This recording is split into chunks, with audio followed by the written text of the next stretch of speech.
Hello everyone and welcome to my channel. And today I'll be reading a multi-character reader by me. So let's get into it. Cyno. You and Cyno may have had an argument the past few days. And you also may have not been seeing each other for a while. But for you, it didn't mean that you broke up or something. It just meant that you're having a break. Getting some distance to think everything through and know how you'll continue from there on. But apparently, Cyno didn't even care to let you know what he was going to do on that break.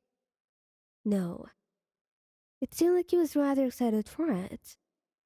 Because when you went to a restaurant to get something to eat since you were just too drained to cook, you found him there with some yellow-haired chick.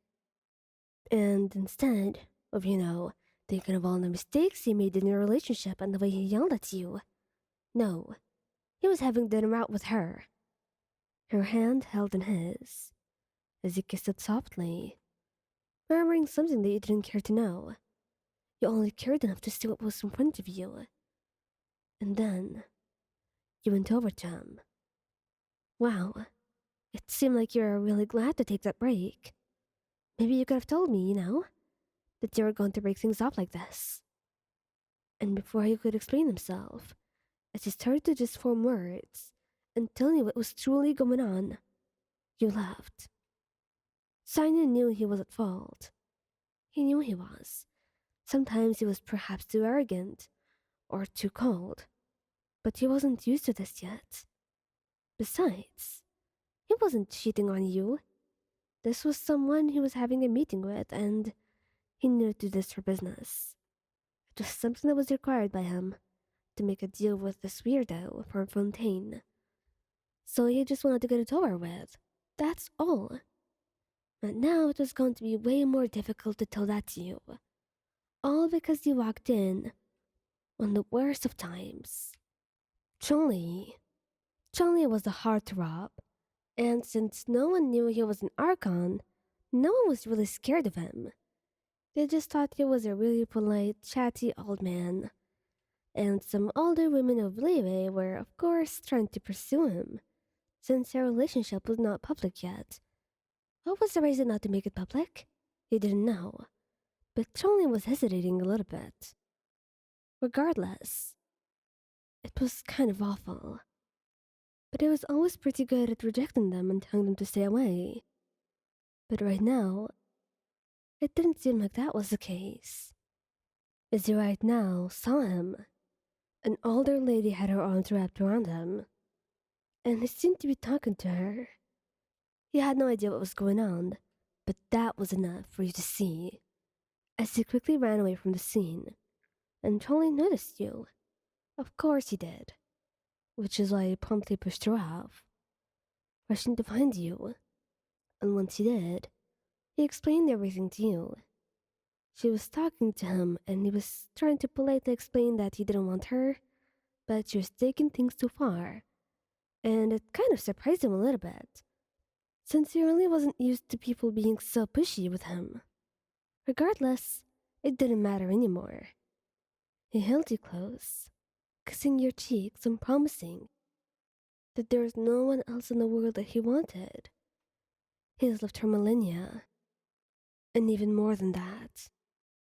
And even then, you're the one who caught his eye. So you should trust him when he says it's you.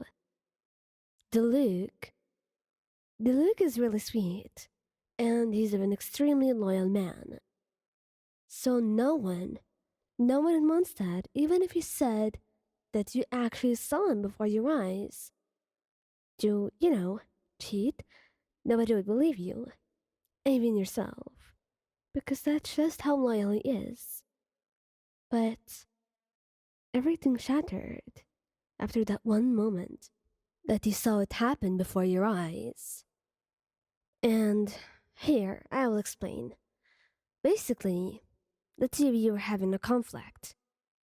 Because of his hidden identity and the missions he used to go on alone.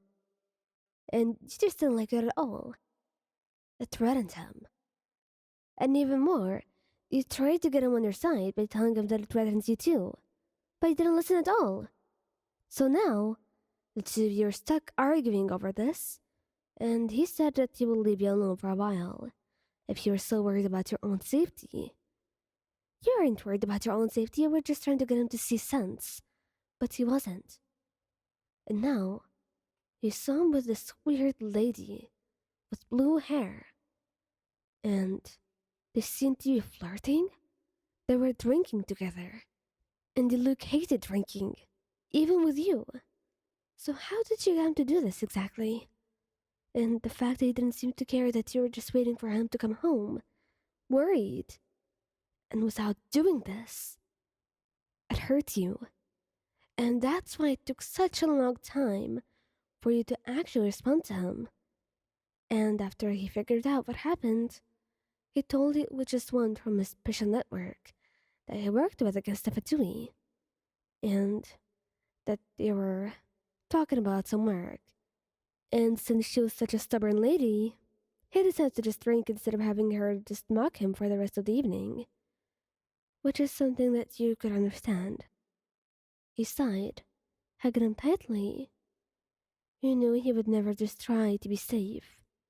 But, if anything, you were going to treasure your time with him, and hope, with all of your heart, that he can get to be safe with you.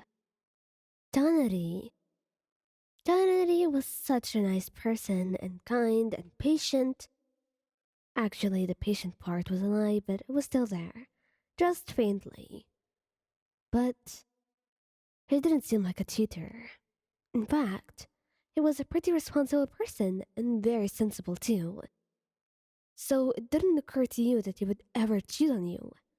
Like, it just didn't seem like a possibility. So you never happened to consider it. And now that it happened, he didn't know what to do. He was out there, giving someone flowers. And not just any flowers. No, those purple roses of Sumuru. And he's only given them to you once, on a romantic occasion. So there was no excuse. You couldn't pretend that he was guiding her, or that those roses were a cure to something. No, it was just plain ass flirting right here. And when she kissed him on the cheek, you could confirm it. The way he let her pat his ear too. You were so upset, so heartbroken, that you could only run away from the scene. And when you told Connie about it, she promised you that she would talk to him. However, you told her that you didn't need him anymore in your life, especially if he was going to do this and be so careless. If he loved you, then he shouldn't be cheating. You were right there, and you were always doing your best to be affectionate with him, to show him your love. But he never appreciated it. And now, it seemed like it was all over. However, a few days later, you kept receiving letters from Tighnari, but you burned all of them. Coley told him it was only bound to happen, but he wasn't ready to come and apologize to your face. They didn't deserve to be with you at all.